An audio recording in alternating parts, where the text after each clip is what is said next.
Hello and welcome back to El Pozo, the Primera RFEF show. I'm Nick Bell and I'm delighted to welcome back Liam Bambridge as we are going to talk about a brilliant weekend of third-tier Spanish football as it's all just heating up now. We are in the business end of the season, ladies and gentlemen, and it's getting good. Liam, are you good as well? Yeah, I'm very good, thank you. And partly that is because I spent quite a lot of my weekend watching FEF TV and keeping up to date on all those big games. And it was some brilliant games this weekend and huge amount of tension and drama. And yeah, we're really getting down to the business end, as you say now. So in terms of businesses that have been done in the last few days, we did mention a team that was probably going to be joining us next season, almost certainly going to be joining us, but hadn't quite made it down into the Pozo last Tuesday night, and they have now, haven't they? They've been confirmed as a Primera team for 25-26, Nick. They really have, and that one would be Racing Club de Ferrol. Obviously, it was the big blackout in Spain, which sort of like gave them a stay of execution in Segunda last week, but a defeat to Almeria, I think it was, that meant that they were sent down to Primera, returning after 2 years in the Segunda. I think I pinpointed this on Twitter, Liam, in terms of when I think actually their luck ran out. And I think it's when they got rid of that glorious lotto kit and went for some cheap Adidas template. Am I onto something there? Is that the gods of football saying, what have you done? I think that was the final straw, wasn't it? I think the fact that Iker Lozada and Carlos Vicente and Jesus Bernal left over the course of the last 6 months of last season probably had something to do with it, but certainly, ditching a lotto kit for an Adidas template doesn't sound like a good move, does it? Yeah, that must have played a factor in the whole thing. We did actually gain somebody though this week, a team who we gained 2 teams, didn't we, Nick? Do you want to tell us about the first one? Yeah, so the first one was kind of signposted from a couple of weeks ago when we were talking about who was in the race to win Grupo Dos, and it is one of the founding members of the league, which is Arenas Club de Getxo, up in the Basque Country, and they are back in Primera now with a very sort of similar tale to that of Europa, both in the fact that they were those founding members, like I've said, but they've also got these plastic pitches which are going to cause a bit of a problem next season, aren't they, Liam? Yeah, I mean, I just really don't know what's going to happen about this, really. It's the same problem, isn't it? You know, how do you find the money to put in a pitch? I mean, I was talking to somebody the other day that said Unionistas, when they had this issue, they just did not have the money and that eventually had to sort of launch an appeal and got a lot of help from international supporters, etc., to make that happen. And this is somebody with deep pockets behind Arenas Club de Getxo. They are going to have an issue there because they have been in the 30th Spanish football relatively recently. I think they were there sort of 7 or 8 years ago, but at that stage it wasn't a requirement. So they're going to have to think about what to do about this. I don't see the RFEF changing their rules. So both Europa and Arenas Club de Getxo are going to have to come up with a solution, and it might be a very expensive one. Yeah, definitely. It's definitely a head scratcher for those kinds of clubs as well, who are, and I don't think they'll be the last one. I imagine that within the playoffs there will also be some sides that play on either hybrid or artificial pitches as well. So it's going to be a bit of a bone of contention this summer with Primera RFEF. Someone who I believe doesn't have a artificial pitch, Liam, because it is based in the glorious sunshine of Andalusia, is Juventud de Torremolinos. Tell me about their weekend, because I imagine there was a few sore heads yesterday on the Costa del Sol. Absolutely. I mean, first of all, it's their second successful promotion, which is amazing, isn't it? Really, they're only formed in 1958, but they've never played in the 30. I mean, that's not a massively old club, I know, but you've still been around for nearly 70 years, and they've never played in the 30 of Spanish football in that time. And quite fantastic to see them doing so this time, especially because of the sort of manner in which they achieved. I mean, I think they lose to La Union a few weeks ago, I think, didn't they? Mm-hmm. And certainly only 3 games left in the season. They were 5 points behind La Union, because they'd lost the head-to-head against La Union. Then they were obviously essentially 6 points behind. But then they managed to basically win the last 3 games, and La Union lost the last 2. Now, we don't know, do we, Nick, how much this talk of a move to Malaga has affected the players and everyone surrounding the club. One guesses that they're not all in favour of a move 150 miles to the west, and one wonders now if it will actually happen. because surely one of the big incentives was that when this was first moved to La Union were, top of the league and were looking to go up a level, and it seemed like a fairly easy way to essentially have a club that was playing at the third tier Spanish football. And now they've got to go into the playoffs. So, it might still happen. They might still get out via the playoffs, but, they've thrown it away at the end, haven't they? And I'm delighted for those people that we know who support Juventud de Torremolinos. They often go over there, don't they, and watch them as well as watching Malaga, because they quite often kick off, I think, on a Sunday morning. So delighted for them. I think Paul Hennon's a fan, isn't he? Luke James has been a number of times as well. So really pleased for them. And yeah, as you say, I'm sure it was a big party in Torremolinos on Sunday night. We have also lost 2 teams this weekend, though, haven't we? Following on from, as you say, Racing Club de Ferrol coming to join us in midweek. We've now had 2 teams who are departing this weekend after their result. They are, and it's always sad to see some clubs get relegated, and I use the word "some" there. For the first one from Grupo Uno was Amorebieta, Naxo Gonzalez, not doing enough to save them from relegation, and it's been a very, very poor season from them, especially considering that they were only just relegated from Segunda last season at sort of like the very last moment as well, if I remember rightly. So this is a sad trend. As much as Torremolinos have had back-to-back promotions to be in Primera, Amorebieta have done the opposite, unfortunately. And it's a bit of a weird trend for them, actually, because I believe that they've actually haven't consolidated themselves in a league for like the past 5 seasons, Liam. They've been up, they've been down, they've been up, they've been down, and now they're down again. Absolutely, yeah. Promotion, relegation. So yeah, I guess they are going to need to consolidate now, aren't they? They started the season, I think, with Julen Guerrero, who's obviously an athletic club and Spanish national team legend. That didn't work out, and they've been cut adrift for quite a while now. They've had the odd good result, but yeah, the writing's been on the wall for quite a while. Talking of writing on the wall, another team that's been way off it for a while, also were finally put out of their misery this weekend, weren't they? They were, and it's the curious tale of Intercity down in Alicante, who, this season have signed former Champions League players. They've signed, players who used to play for Premier League sides. They've got one of the highest wage bills in the league. So everything would point to this, little-known club down in the southeast to have a great season, but they've just not turned up at all. And it is Intercity who have been relegated down to Segunda Ref now. And it'll be interesting, to see whether they stick around, because I can never really see what the story is with Intercity. They've got a lot up in the air in terms of they want to buy a new stadium or build a new stadium that's going to cost the best part of 40 million euros, for example. But then they're going down to Segunda Ref and taking a massive hit financially, and they're struggling to get crowds to their council-owned stadium as it is. It's a weird story, isn't it, Liam?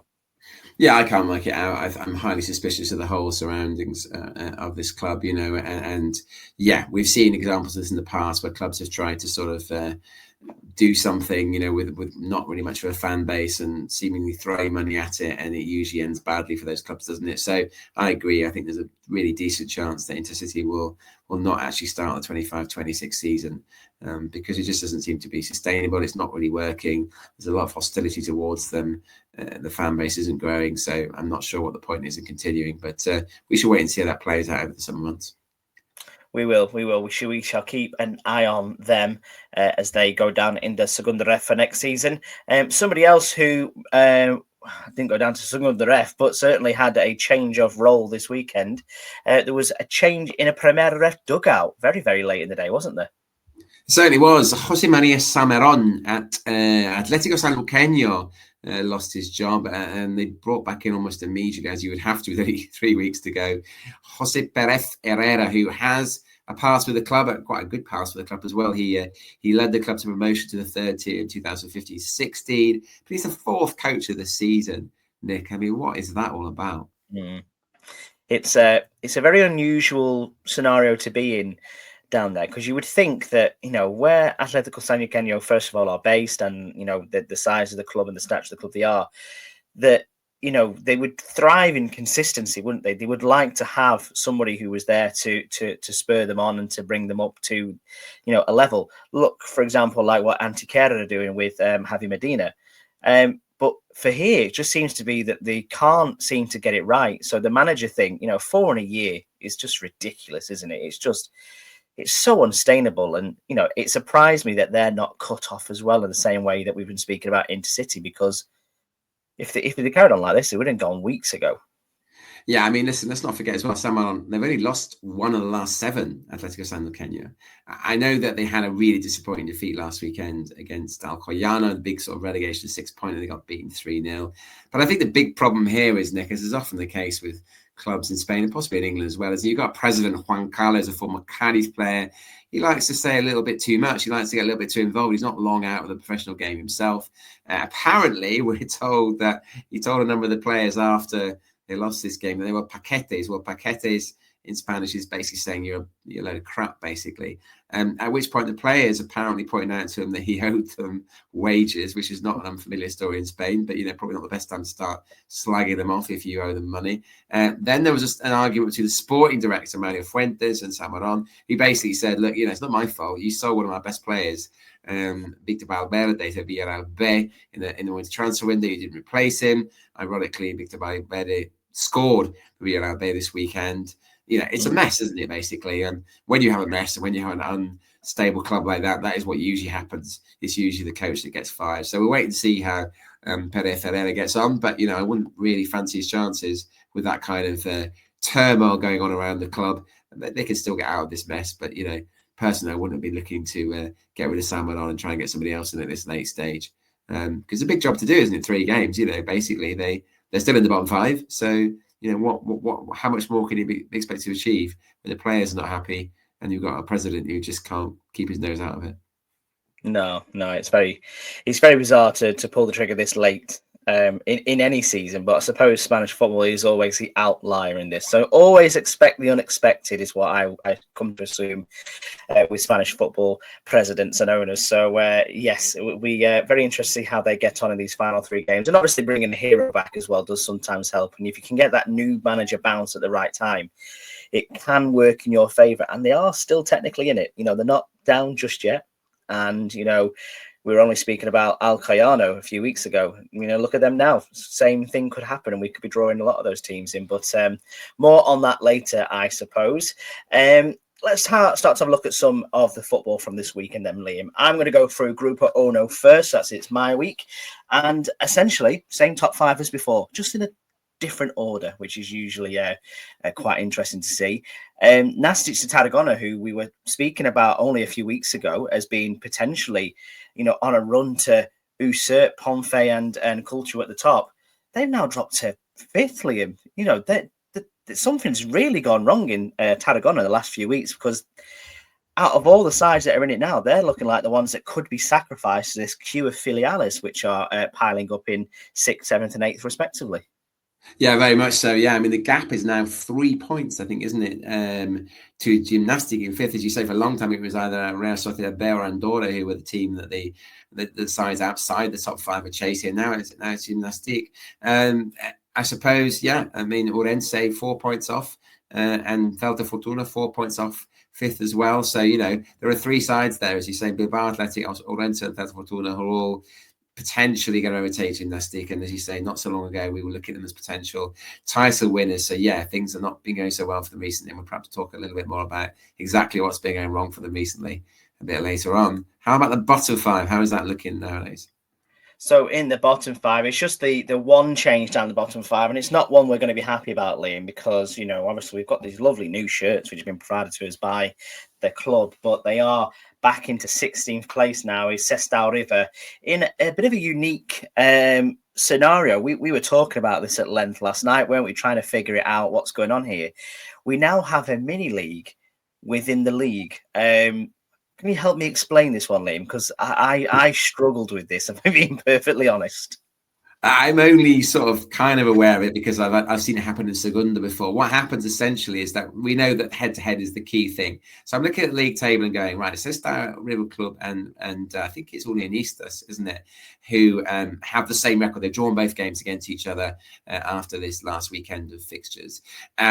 And Sestao River Club got a slightly better goal difference than Unionistas. So what are they doing below Unionistas? If the head-to-head is equal, then it does go to goal difference, and Unionistas have got a slightly worse goal. It's just 1 goal worse off. But the thing is that Lugo are also on 41 points, and when you have 3 teams on the same number of points. It then, as you say, becomes a mini league. So it's how those 3 teams all got on against each other. And the team that finishes at the bottom of those 3 is essentially put to the bottom of the 3. And so, although I haven't looked into this to see what all the results are, I'm assuming that basically Sestao River Club have fewer points in that mini league than either Unionistas or Lugo, and that's why they are in the relegation zone. So it's very, very tight. But ultimately, yeah, that's the explanation I have for it. Are you confused by that? Because I'm probably confused myself, to be honest.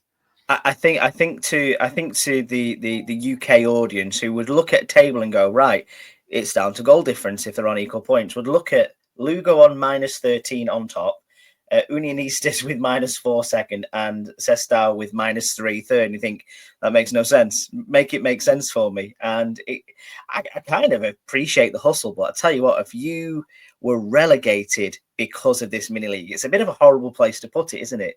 And that would leave such a bad taste in my mouth. It really, really would. But I suppose these are the rules, unfortunately. But it'll be interesting to watch those 3 sides in the last 3 games, I suppose. The other chaps who are in immediate danger, we've already spoken about Amorebieta being already relegated, but it's not looking great for Gimnastica Segoviana. Basically, they're looking like they're down as well now, Liam. You know, there's a big gap forming there. 5 points off that little mini league we've been talking about, and not looking like they're going to get a win anytime soon. And Barca Athletics thumping win this weekend against Lugo means that they've got renewed hope, I suppose, because they're only 3 points off safety now. So it's getting interesting down the bottom as much as it's getting interesting at the top of Grupo 1 at the minute, with nothing really decided. 2 points in it at the top as well, if I remember rightly, between Ponfe and Cultu. It's got a bit crazy. Yeah, I think so. Yeah, we also got Osasuna Promesas down there, haven't we? Who I think they're the 5th side in the bottom 5 at the moment. So yeah, there's a lot to decide. Yeah, I think we've said in both groups it's sort of 5 from 8 down the bottom, isn't it? I don't think everybody's involved, but the teams that are just above it are literally just above it. So I'm sure there'll be plenty more twists and turns before we see this out.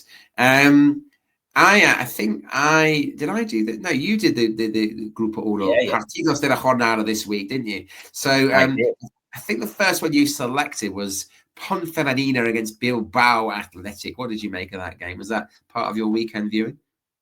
It was one of the games I managed to watch back after all the events of the weekend. Obviously, bank holiday here in the UK, family time, but still managing to watch the games on FTV, which is just excellent. Really great performance from Ponfe, Liam. It was brilliant, and I think the fact that they've managed to now, pull themselves into that 2-point gap, you would think the wind is with them, wouldn't you? It was a brilliant game, wasn't it? Yeah, I really enjoyed it. I thought Pomp had a little bit of luck in the Bilbao Athletic hit the bar at 0-0, but then they controlled the game after that. I thought, really. I mean, Borja Valle scored.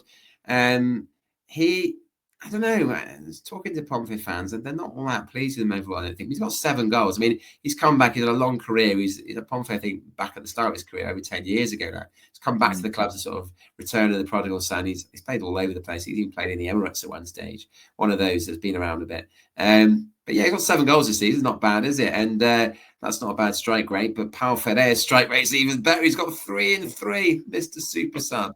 And then, of course, that big win against, as you say, one of the best sides in the division at the moment, Bilbao Athletic, and especially good away from home. It got a whole lot bigger a few hours later, didn't it? Yes, it did. With I imagine that when Cultu went 1-0 down to Orense, the tables were being flipped in Ponferrada because, like you say, a few weeks ago, Liam, you would not have thought this would be the scenario, would you? You wouldn't think that Cultural Leonesa would have lost this lead that they established. I think we spoke about it last week, that whereas Ceuta in Grupo 2 have managed to, build up ahead of steam and have hit form at the right point. Leonesa have been out there miles in front for ages, and they've choked at the wrong point, basically, haven't they now? And it looks as if that, in theory, they could get caught by Ponfe. They could also get caught by Andorra as well. Let's not forget they're only 5 points behind them now. And let's not forget as well, in the penultimate game of the season, Cultu and Ponfe play each other in a big, massive derby. It's going to be interesting, isn't it? Very much so, yeah. I mean, they really are losing their way completely, aren't they? I mean, this is a nightmare game for them as well to beat at Orense, who are, I mean, this club really, I know within the city of Orense, they're kind of slightly vilified and slightly snubbed, aren't they? Because, you know, the team of the people is the other team that's, I think, just got promoted, actually, Segunda Ref. But, you know, in terms of what they bring on the pitch, I mean, they were superb in this game. Second half, called to a really poor first half. Second half, they came out and absolutely threw the kitchen sink at Orense. And the performance from the home side was really superb, so gutsy. Not just, you know, no luck involved, just really, really, in fact, had a better chance in the second half to get a second goal. So tremendous stuff from them. But yeah, cool too. I mean, I think Pompey, I think I tweeted it last weekend. So I think it was 13 points between Pompey and Coulter at one point. And now they're only 2. So yeah, they really must be worried now in Leon, I'm sure. And Pompey are, although they haven't, you know, necessarily been on an amazing winning run, they are right on their tails now. And as you say, that massive game in the penultimate week in Ponferrada, of course, in Entoranin. Yeah, that's a massive game for both sides. Obviously, that could be a championship decider. So that was 2 decent games you watched, to be fair. I mean, we like to big up Primera Federacion because it's a league that deserves to be bigged up. I really hope that you didn't. I think you said in last week's show that you were really looking forward to dialing into Unionista Sestao River Club. I can only say, having watched the full 90 minutes and not having got an answer from you yet on this, that you didn't. I decided that maybe my time could be spent elsewhere with this one because I think the writing was on the wall when we sort of started to see some of the results come in. But also the weather conditions, very, very windy. And it just doesn't help, does it, when you're playing in bad football conditions? Not every Spanish football game is, you know, absolutely bathed in sunshine and on green grass. This was as close as you're going to get to Northwest football in the UK, if I'm going to be perfectly honest with you. And as you said, we love Primera Ref, but this was not a good game of football. Obviously, neither of these sides are truly informed. Sestao may be the better of the two recently, and you know they've managed to get themselves back into a solid place to, you know, build on their survival. And obviously, we've just spoken about how they're only really in there on a technicality at the moment. But Unionistas under their new manager just look very, very bereft of confidence. He looked clueless going forward at the minute. There's been no goals in the 4 games that the new manager Asi Ari has been in charge of.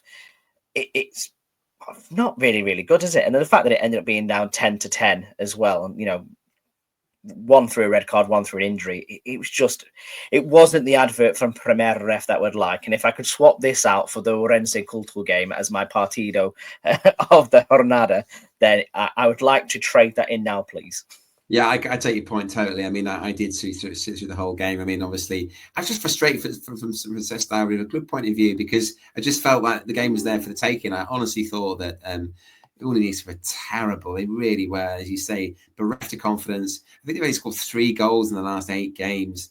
And Sestao did have the better chance, but couldn't take a couple of decent saves by the Unionista keeper. And as you say, even when it went 10v10 at the end, because Sestao had a player sent off and Unionistas had an injury and they'd used all their subs, so they had to go to 10 as well. You thought it'd be a bit more space. Yeah, there's going to be somebody pushing. And I just thought in the context of the other games around them as well, the results of the games around them, they both needed to win in this game. And they both played it as if they thought a draw was going to be okay. And especially looking at what games they've got left in the last 3 games.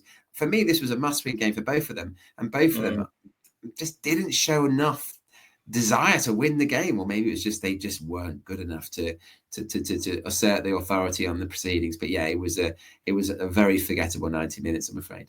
A better game, Andorra against Gymnastic. Did you see that one, or was that another early morning catch up before your piece was shattered?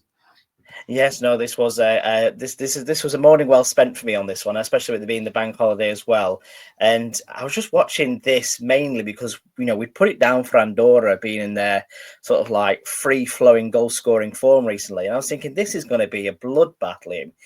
It wasn't as bloodbathy as it could have been, but it was a very solid performance from Andorra, who are looking more and more confident at the moment, aren't they? And let's not, pretend that they were up against a powerhouse here. We've already spoken about, Gimnastica's poor form and how they probably will get relegated very, very soon. No, gymnastic, not gymnastica. You do what I did last week. Don't get your gymnastic mixed up with your gymnasticas. In fact, you need to start calling them gymnastica, and then you won't get mixed up because obviously gymnastic. Or start calling them nasties. Yeah, but yeah, I did exactly the same last week. You're in good company, Nick. Yeah, this is a team that has been in very poor form away from home. So yeah, easy mistake to make, but they're not quite as bad as gymnastica according to the league table. No, absolutely. And to be fair, like I say, I thought that it'd be a free for all for Andorra, especially with Manu Nieto with the form that he's in at the moment as well. Obviously, he did end up in the score sheet in this game, and a very well taken goal from Rally going round the goalkeeper. And for me, as I just mentioned, Andorra are, we've not spoken about them in the last few weeks because they've kind of been flirting with 5th and 6th, yet they've put this run together, and now they're only 5 points behind Culto in first. They've got the form, they've got the fixtures coming up as well. If everything goes their way, we could be looking at another Torremolinos moment here where they just come out of nowhere and potentially win the league as well, which would be very, very interesting. The one element I was very concerned about, and I mean element when I say this, was the horrendous kind of like torrential rain. Was it like a storm, hail, thunder and lightning, whatever it was? Obviously up in Andorra, it's not the same climate you'd expect elsewhere, and the national stadium there is uncovered. So I imagine the fans that were taking this game in headed for the exits pretty quickly as soon as the heavens opened, didn't they? Yeah, I saw a few pictures of some very brave, because Gymnastic took quite a few fans up there, quite a good effort. I mean, I know it's also sort of vaguely near Tarragona. It's not that near. It's got to be a good 3 hours at least to get up there, I would say. So yeah, it was, they took a good following, and you saw some pictures of them with their umbrellas up with these hail, so it's bouncing off it. So yeah, miserable afternoon for them. It could have been worse as well. There was a really clear goal scored by Andorra. It went way over the line. No one saw it. None of the officials did. I think most of the people watching on TV did. But maybe that FES we've talked about might be something to help with something like that. I'm not saying I'm massively into technology spoiling every game and essentially slowing everything down. But with things like that in a game of this magnitude, you really ought to have at least some sort of goal line technology to make sure that was given as a goal, which it should have been. And Gymnastic, as we said, as I say, they've got a decent run in 2 home games because that's the way it runs with just 3 games to go. Obviously, everyone's got 2 and 1, and they've got 2 home and 1 away, which is good because they haven't won away from home for 3 months now, and they really are struggling. And as you say, from being a contender for the title, they're now looking nervously over their shoulders. Having said that, Nick, do you think the top 5 is going to stay the same? Are Gymnastic going to hang on in there? Is it going to be a case of Real Sociedad B and then some combination of Ponfe, Culto, and Andorra ahead of them, or can you see any of those teams just beneath, pushing their way in and knocking somebody out? I think the interesting thing with these final 3 games is there's going to be a lot of cancelling each other out. So we're looking to see where the strengths and weaknesses are. For me, my surprise package would be Orense getting into the playoffs at the expense of Nastic at the moment. And I know Nastic got those 2 home games, but they're against Lugo and Arenteiro respectively. Lugo will still have something to play for. And as we've seen, they can pull off the impossible sometimes. They can pull a result out of the bag. They did that lose 3, win 3 thing recently, and everyone was kind of surprised by that. So it wouldn't surprise me if Orense do manage to get in there. They've got Tarazona away, but they also play Amorbiet, obviously already relegated, at home, and Osuna Promesas as well at home, who at which point will either be down or be safe. And the thing, as we've mentioned with Filiales, is that they kind of don't really take it seriously either which way, do they? So, depending on where they are in the final game of the season, that'd be interesting there. Let me just... Yeah, I hadn't noticed that Andorra was, as funny as you said, it's quietly sneaked up on us, haven't they? And their last 3 are Barça, Athletic, who, they are obviously pushing to avoid relegation and have been scoring goals recently, so that'll be tough when it's at Johan Cruyff as well, so more difficult than being on home soil for Andorra. Cesta River Club, I'm afraid, if Cesta River Club play like they played last weekend in Unionistas, Andorra will undoubtedly beat them. And the last one, of course, is away, Cultural Leonesa. Oh dear. Yeah. So either that could be a championship decider, although to be fair, if Andorra catch Cultural, then it would probably be because Cultural have really stuffed up the 2 games before that, in which case they might be so dejected that they might not care anymore. They certainly won't be going automatically. If Andorra can still nick the title off them by that stage, I would think Pomfret would have gone past them. So yeah, that could be interesting. How about the bottom 5? What do you reckon there? As a, it's so hard to pick, isn't it? You say Unionistas, Sestao, River Club, Lugo, all effectively sort of joint in 5th place of that playoff picture. The relegation picture with the same number of points, aren't they? But 2 teams just outside and Sestao, River Club just inside. Yeah, I think unfortunately for me, Sestao River Club have got the hard end of this. Don't get me wrong, they have got a game against Gimnastica, and that could be a good game for them. But they also play Andorra and Ponferradina, both teams who will be gunning for that one automatic promotion spot. So I don't see a lot of ground being lost there. And the other one being Barça Bay as well. We've spoken obviously about they've absolutely thumped Lugo this weekend. But they've got Andorra at home, obviously going for the top. Baracaldo will want to finish the season strongly as well. I think they've probably maybe kissed goodbye to their playoff promotion hopefuls status at the moment, and then finishing against Unionistas, at which point they probably may already be down by that time. But yeah, it's interesting. I wouldn't want to really lose any of the top 4 clubs we were talking about there. I do hope the both filiales do get sucked in there for me, Liam, if I'm being perfectly honest with you. I know that you don't like that watering down the Segunda Federacion, but for me, get them out, please. Yeah, I mean, if you've got to choose between Real Union, Sestao River Club, Barça Bay, and Osasuna Paredes, it's not really difficult choices, it really. And Unionistas as well. I really like Unionistas as a club, even though as a football outfit at the moment, they're an awful watch, and just really not sure this Acchiali appointment really hasn't worked out at all for me. But yeah, I agree totally. I'm sorry. I'm more than happy to lose those and slightly adulterate Segunda Federacion with more B teams if it saves teams like Unionistas and Sestao River Club and Real Union. So that was Group 1. Group 2, funnily enough, same top 5 in a slightly different order. Where have you heard that before, Nick? About 15 minutes ago. Ceuta top, Real Murcia 2nd, Ibiza 3rd, Antequera 4th, Melilla 5th. At the bottom, no changes. From the bottom up, obviously, Intercity, we said already, relegated. Recreativa de Huelva, Alcoyano, Atlético Sanluqueño, and Yeclano Deportivo. Sniff. I chose the Partidos de la Jornada in this particular Grupo this week, and I went first of all with 1st versus 4th facing off in North Africa. What did you make of that one between Ceuta and Melilla? Well, I like to say definitely one of the games of the weekend, and they say that football is a colourful sport, but it didn't feel like it in the North African enclave because they were both playing in black and white kits. The Alfonso Morubi is all decorated in black and white, and the sky was grey. So in terms of a pretty picture, it was not that, but on the pitch, it was anything but. It was a really great game of football for me, this, both sides, very high on confidence, really, really gunning for it. And both keepers played an absolute blinder for me. And we mentioned a couple of weeks ago that the sign of champions is winning against when winning not looking like it's going to happen. And when Kone popped up with that goal just after half an hour, you saw the writing was on the wall, didn't you, Liam? You just knew that Ceuta were going to get a result here, no matter what Merida chucked at them. And they were really, really good for it. And it is a statement win as well, because Merida are in great form at the moment and obviously want to consolidate that playoff place themselves. A lot's been mentioned, obviously, about them being an enclave team coming up from the Primera into Segunda potentially, but it could happen sooner than we think, Liam. If my maths is mathing, if Ceuta win this weekend and Real Murcia lose, we could have some champions in Grupo Dos this weekend. Am I working that out right?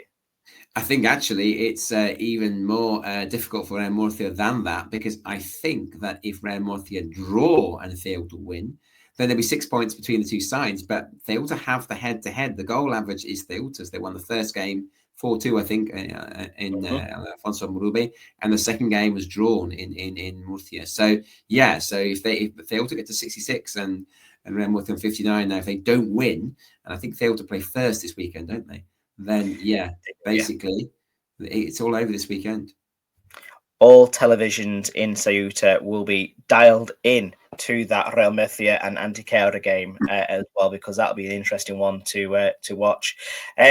Talking about your second game, Liam, it was Atlético San Eugenio against Alcayano. Now, did you tune in for this one as well? I didn't see this one though. I saw some of it. I saw about the first 60 minutes, in fact, actually. I have to say, first 88 minutes, I might not bothered with really. I could have just tuned in after about 35. But I'm very glad that I did see the opening goal in this game, because it was an absolute stunner from Andres Pastrana, 25 yards out. Check that one out on the highlights on YouTube if you can. Left foot, top corner, beautiful goal, and that absolutely. Well, it didn't seal the win, obviously, because it was still 50 minutes to go.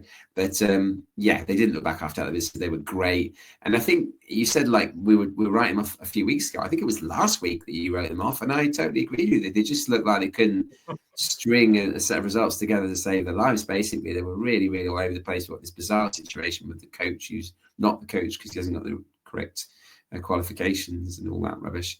It looked hideous for them. And now they win one game comprehensively, and they're 2 points from safety. So it's remarkable, isn't it, really, how quickly things can turn around, and that's such a massive morale boosting victory for them.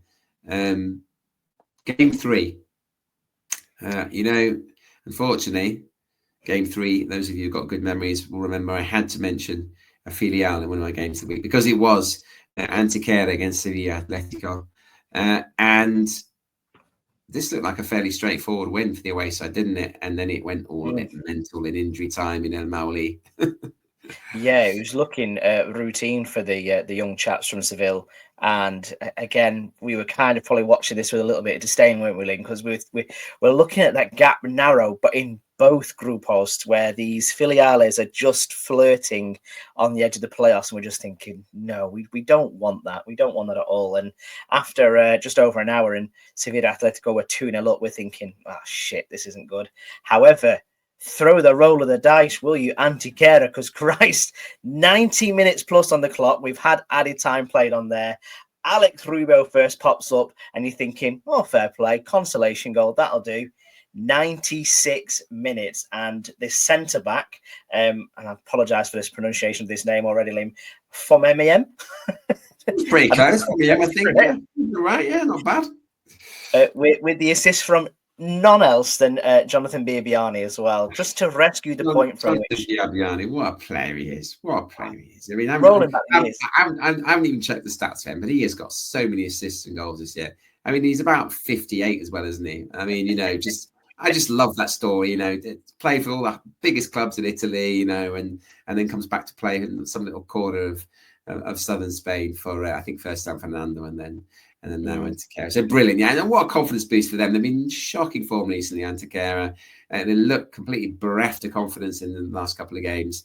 Suddenly a real shot in the arm. However, are they still going to be in the top 5? Is this current top 5 going to be the same top 5 at 9 p.m. on May the 24th, Nick? What do you think?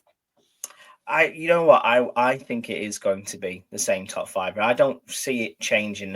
You look at some of the filiales fixtures that they've got outside. They're playing other playoff chasing teams like Merida, Ibiza, etc. So I think we're on for the same top 5, but they'll be jostling now. I do think Ceuta will get the job done within the next 2 game days, if I'm being perfectly honest. And I think Antequera will also want to go to Real Murcia this weekend and give them a bloody nose going into the playoffs as well, and try and get themselves the more favourable fixture. But I'd love to see the teams that are in there stay in there as well. That's the other side of it as well. Would I like to see Hercules make a last-ditch run? Yes, I would. But I just don't see it happening. So this top 5 for me is the one that is going to remain that way. What do you think?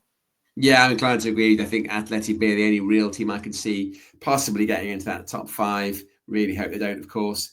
I think realistically that probably is going to be top 5, as long as Antequera, as you say, can build on that result this weekend and get a little bit of momentum going, having a rocky few weeks. In terms of the bottom, what do we think? So we've lost obviously Intercity. So for me, it's probably 4 from 7, I think. Recre, Alcoyana, Atlético Sanluqueño, Yeclano Deportivo, Marbella, Fuenlabrada, Villarreal. The first 4 I mentioned there are the 4 in the relegation zone right now. Are they going to be the 4 that go down? It's looking more and more likely that it will be, in my honest opinion. I would love to see Recchia and Yeclano jump out of there, but I actually think that the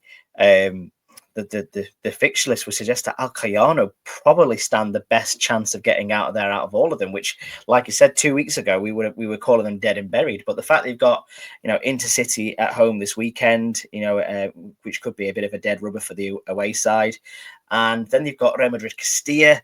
If that Filiales has got nothing to play for, will they really turn up? I don't know. And then Algeciras as well, whose season will be over. They'll be on the beach. So for me, it's them who seemingly have the upper hand.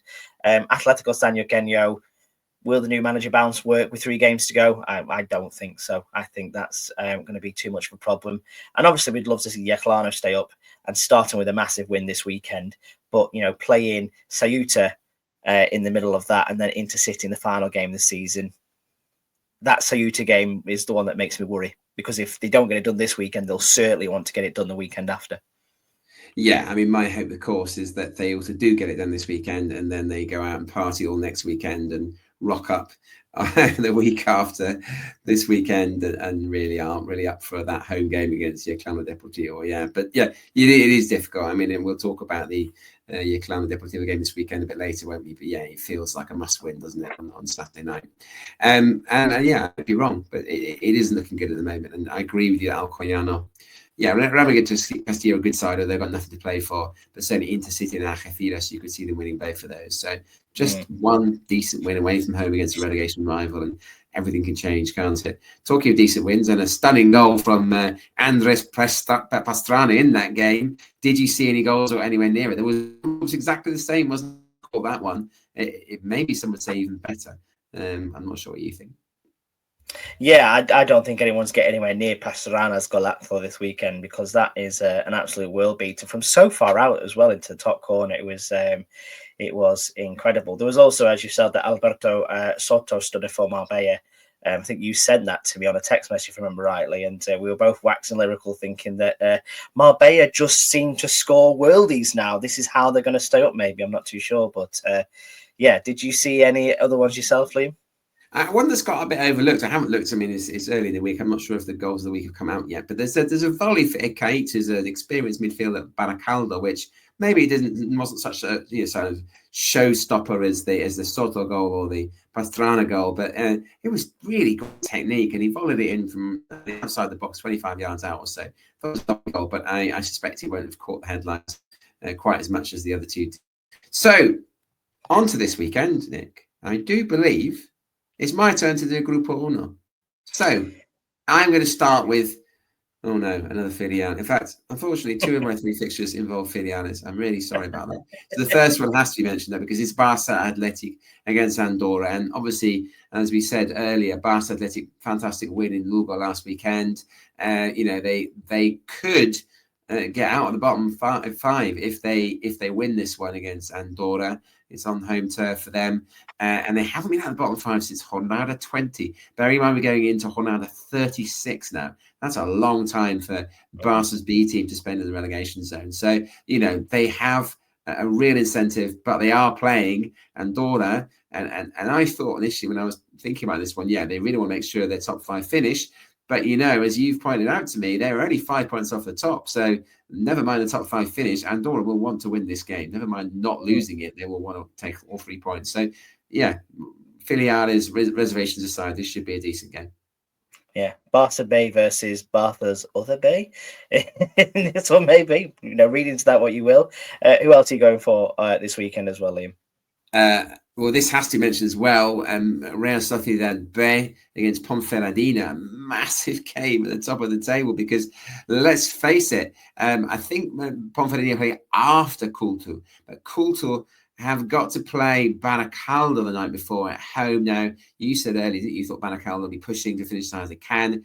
I don't think any game is straightforward to call to at the moment, the way they're playing. So if they were to draw that game and Ponferradina to win in the Basque Country, then Ponferradina will go top in the end of the game day in the Jornada. However, bizarrely, Nick, they could go top on goal difference if called to a draw, because they've got better goal difference and they haven't yet played the second game against Cultural Leonesa. Then the following weekend, if they drew with Cultural Leonesa, both sides are still with the same number of points. But at that point, Cultural Leonesa would have won the head-to-head overall because they won the first game 2-0 against Ponferradina. And so they would go top. And so Ponfe would go second. I mean, that's one of those bizarre anomalies that strange staffers like me like to dwell on. How often does that happen in football? Yeah, not too often, especially in this very unique Spanish way, where there's so many variables at the moment that it's one might say it's hard to keep up, Liam, if I'm being perfectly honest with all these permutations that are happening at the minute. But yeah, it'll be really interesting to see whether Ponferradina can get that job done, because let's not forget as well, Real Sociedad B would also like to secure that playoff position for them as well, and it is away from home, where, if I'm right in saying, Ponfe haven't been at their strongest this season. So be interesting as to see a result. Third game, Liam, of your Grupo Uno Jornadas, Partidos, all the other Spanish words I use. Yeah, Partidos. Yeah, exactly. They're all the right words there, Nick. Sestao River Club versus Gimnástica Segoviana. Or die for both teams. Sestao's last two games you mentioned earlier on are really tough. Gimnástica may well be relegated if they do not win this game in the Basque Country. This might not be a classic, judging by what I saw last weekend, but both sides have to win. We tend to be nervy. It can't not be mentioned in the Partidos de Jornada, but don't expect a 4-4 classic. Grupo Dos, your turn, Nick. What you got? Yes, and I'm honing mine into one particular area this weekend, and maybe out of envy than anything else. The first one I'm going to go for is Alcoyano against Intercity. We've already mentioned there that we did think that the home side were dead and buried at one point, but they are now probably the survival favourites. This resurrection they've got under Miguel Luis is worth studying, because, as we've said, he's technically not the manager. Should more teams start to promote from within and give maybe like the canteen lady the top job, or the groundsman, or people that are that are on site working? I'm not too sure, because it seems to be working wonders for them.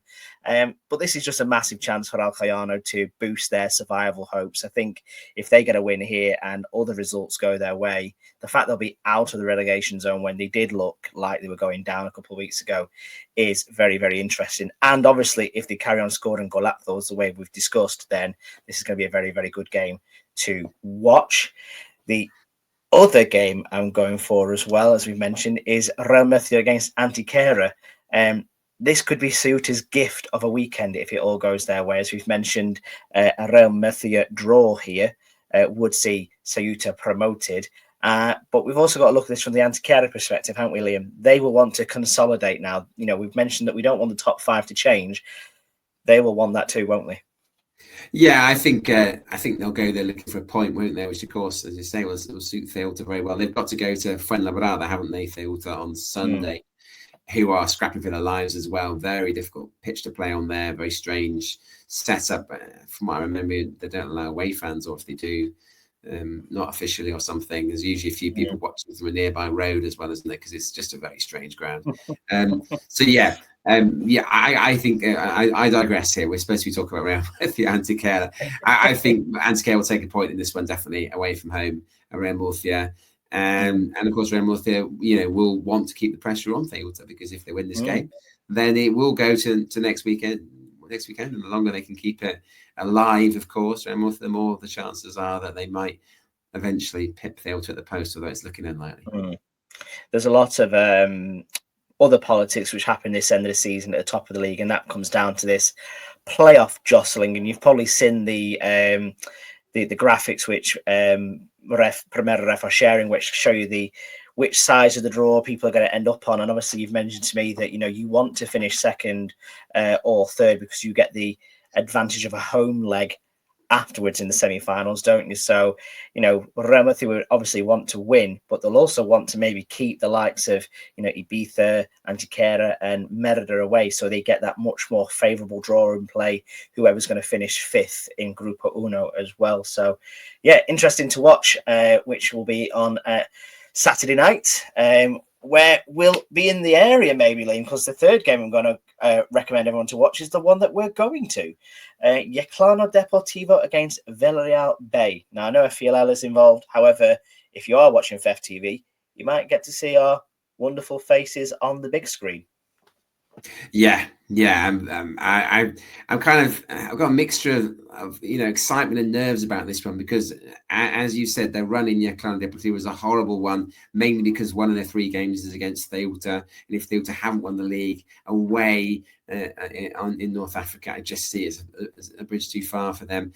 But the 2 home games are, as we said, Villarreal B and Intercity. If they could take it to that last game and still be able to save themselves in that last game, then you would fancy them at home to Intercity. But this game is such a tough one. Villarreal B won narrowly in the last few minutes against Hércules, kind of scuppered Hércules' last chance of making it to the playoffs, and also gave themselves a great chance of avoiding relegation. You would think they'd come to Yecla this weekend and just be happy with a point, shut up shop, and they've got Ete Young up front for them, who is just a fantastic striker.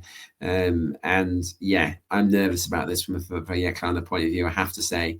But yeah, also very excited because I'm really hoping small town Yecla in about an hour north of Alicante, and I'm really hoping the locals turn out in force for this one because they desperately need that support to be their 12th man, because really on paper they should have no chance against Villarreal B.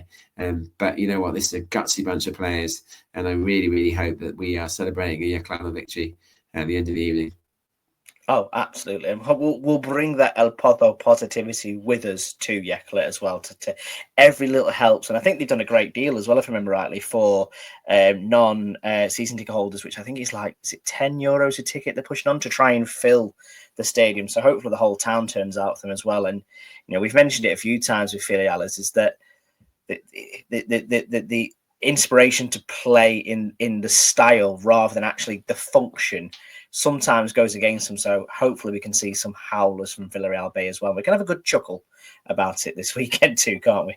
Yeah, it's a difficult surface on which to play at this time of year. I think it's always going to be. It's not it's not a carpet of any amount of means. It's a grass pitch, obviously, as they have to be in Primera F. The fans are really, really close to the pitch, so a bit of hostility. Let's really get these Villarreal B Johnny come latelys, star players, hot under the collar, shall we? And let's see if we can turn them over. And I love that. And I think that's what I've loved about all the games I've seen Yeclano in this season, really. I mean, they're punching massively above their weight as a Primera F side, probably along with Tarazona, and the smallest budgets in the entire Primera F. And they're right in there. And I would absolutely love them to stay. I would love it, as dear Kevin once said. If they turned over Villarreal B this weekend. Yes, and like I say, we shall be there in our hopefully our brand new shirts, scarves, every kind of merchandise we can get our hands on, because we are going to go fully in behind Yeclano this weekend. Sorry, Villarreal, that's just the way it's got to be. But we're looking forward to that one and all those games which you mentioned as well. If you do get a chance to watch them on FEF TV, do tune in, because they are getting fun, especially at the business end of the season with so much still to play for. In terms of us plugging some other projects as well, Liam, it's not just the Primera F which is exciting this weekend. There's also some absolute blinding football in the Spanish Segunda. There absolutely is, yeah. First v second, Elche against Levante third, v fourth, Racing against Real Oviedo, 2 massive games. It's almost as tight as Tensa Segunda as it is in Primera F, both Grupos. So yeah, definitely worth at least catching the highlights of those games, given that you can't watch the whole games in England unless you want to get your Bet365 200% and all that rubbish out to watch a grainy screen with loads of odds all over it. Yes, it's not great. It's not great, isn't it? But I would much prefer to be watching Yeclano Deportivo against Villarreal B and get to see me in the corner waving at the camera. I might go full Blackpool versus Nottingham Forest once when we beat them and got up to the playoff final. back in 2009. I did a full knee slide in front of the Sky Sports cameras, and that's probably one of my only claims to fame. I might do that on your Clarnos pitch, but that might not be conducive to the warm welcome they're given to us. In terms of El Partido as well, Liam, I'm going to give you one word for what our latest episode this week is going to be about. And I imagine you'll probably have to guess it straight away, but I'm going with Galacticos. Do you have a clue what I'm talking about? Yes. Dear, oh dear. It doesn't quite fit with the clown on Deportivo, does it really? I hope we're going to at least vilify the project at some point. Some wonderful players, though, let's be fair. Wonderful players. Not crazy story, but this isn't going to be a pat on the back for Florentino Perez. Well done for spending millions and millions. You've reassured me already, Nick. I will listen then. If it was going to be a sort of fawning over Florentino sort of episode, then yeah, you can get stuff basically. But if we're going to be a little bit more critical, that sounds all right to me. Maybe I need to put a question mark after Galacticos, and that might be a bit more elusive for people. But yeah, that's what we're going to be talking about this week, myself and Paul. And then if you want to go and check out something new from us as well, we've also got El Partido en Directo, which is our opportunity for you, the guys at home, if you're going to a Spanish football game this weekend, to send us your match report, just a 10-minute clip from wherever you are. You might be at the as I said, the top of San Mamés, or you could be at Yeclano Deportivo this weekend. And we want to hear you send in your match reports, and we'll put them in together in a lovely little package and share them with everyone else. We had some great ones this weekend, Liam. Matt Harrison went off to Jaén to watch Real Jaén against Malaga City. And then if you want to hear more about Juventud de Torremolinos' game, the promotion-winning game this weekend, Paul Hennihan, friend of the podcast, sent us his report from there as well, and it was absolutely brilliant to hear all the celebrations going on there too.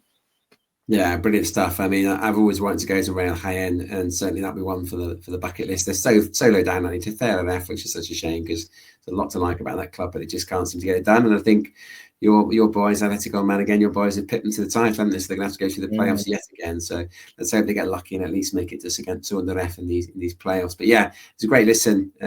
Paul, understandably excited, delighted to hear, that his excitement was well founded with the results elsewhere. That meant that Torremolinos will be playing Primera next year. We'll definitely be trying to get to that one, won't we? Oh, absolutely. Sure as anything. Already looking forward to talking about them. And the Segunda Federacion playoffs, which came out on yesterday as well. Some very interesting games there too. And I won't ask you to pick your teams that you'd like to see come up now, Liam, but maybe as an exercise when we get through to the finals, that might be something worth looking at, because there are some immense clubs in the mix this year and not too many filiales as well. I think there was 3, if I remember rightly, that were involved. So again, more fun, more fantastic clubs that could get promoted to this wonderful league that we keep talking about. But for now, we'll leave it there. We'll be back again next week to talk about more Primera football as we do hit this business end of the season, going into the final 3 games. And I'll say thank you to you, Liam. Gracias to all you at home. Thank you for listening, and we'll see you again soon. Hasta la próxima.